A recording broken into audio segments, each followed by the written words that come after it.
just say, so my name is Blandon. I'm a poet by passion and an artist by purpose.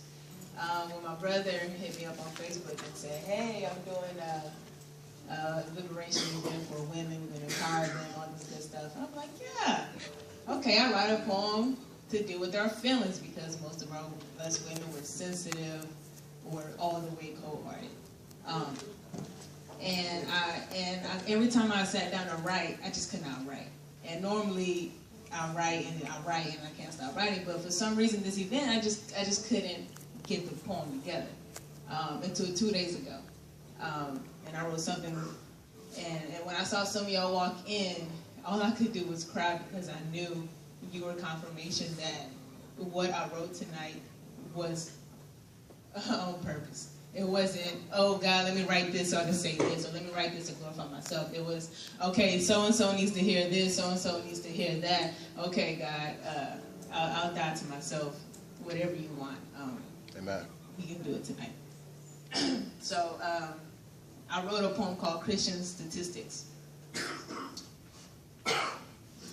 Dying to live or living to die.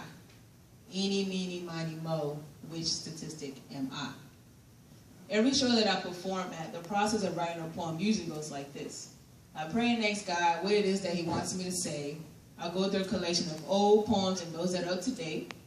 Or I take a new topic and create a new poem out of it. But lately my creativity, I feel God has blocked it. And rather than writing up a story just to reveal His glory, He urged me to seek His heart's worry.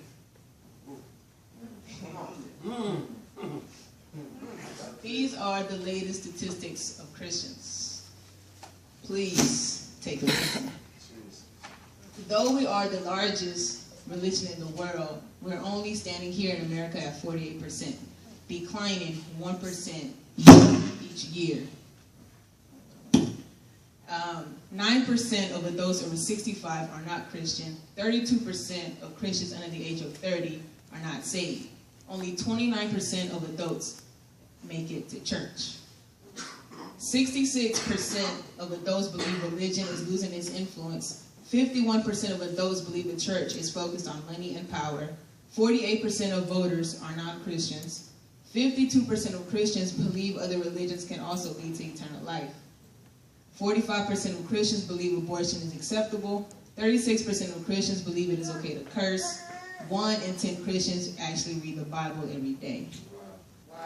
Dying to live or living to die. Eeny, meeny, miny, mo, which statistic am I? 60% of Christians ages 15 through 29 are not involved in the church. 70% of Christian men struggle with porn in their daily lives. 40% of Christian women participate in cyber behavior. 90% of people ages 8 through 16 have seen porn online. 47% of families say that porn is the issue in their home. 57% of pastors say that porn is the damaging issue in their congregation. Dying to live or living to die. Eeny, meeny, miny, mo, which statistic am I? 40% of women ages 15 through 44 have had at least one abortion. 56% of college students are sexually active. 65% of Americans are overweight.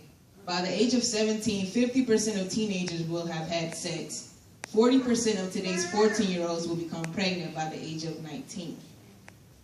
80% of youth have already tried alcohol or beer, and 47% of youth have already tried marijuana. Dying to live or living to die. Eeny, meeny, miny, mo, which statistic am I? These statistics mirror the sins that we are most consistent with. They also mirror the image of God and His hurtful feelings. See, most of us only worship Jesus to please us, just to say that we're not a heathen, even though we are barely believing.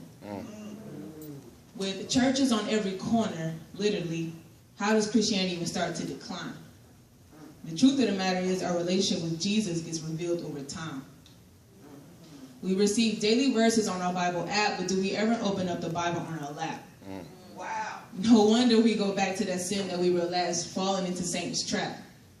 Walking all on the Son's blood tracks.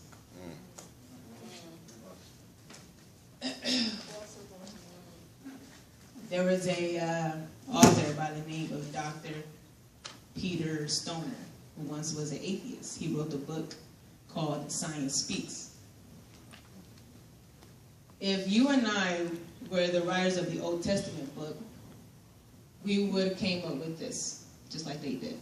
If we were to conceive 50 prophecies of the life of Jesus Christ, or we were to conceive 50 prophecies of whoever you believe in, what is the possibility of those prophecies being fulfilled? What is the likelihood of those prophecies being fulfilled if 25 of those prophecies were about what other people would do to him? For example, somebody in the Bible prophesied that Jesus would be born in a certain city. At the time that he made that prophecy, the parents didn't even live in that city. What is the likelihood of that actually happening? For example, somebody also prophesied that Jesus would be born into this certain family. The family was conceived with them, they weren't